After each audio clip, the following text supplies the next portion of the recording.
Ako si Wilfredo Tongkwa, local farmer technician sa lungsod sa Mabinay.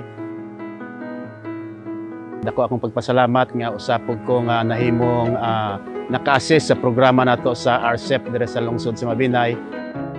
So usapod ko nga nag-assist sa ato ang mga programa sa mekanisasyon base sa ato ang mga nadawat dire sa lungsod sa Mabinay.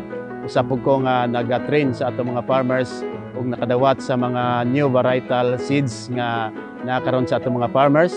No, nagatudlo po ko sa mga mekanisasyon, ilabi na sa atong mga bag-o nga naabot karon nga gigamit sa atong mga mag-uma.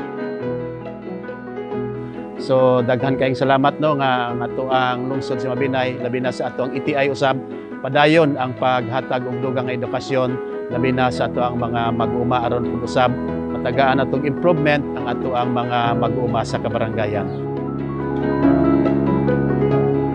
Sa ato ang mga loans or ato ang mga assistance, ang RCEP padayon po usab nga nagahatag og ako mismo nag-assist sa ato ang mga farmers sa mga kabaranggayan, nag-assist sa ato ang mga programa sa PCIC ug sa uban pa nato nga rice production program diri sa lungsod sa Mabinay.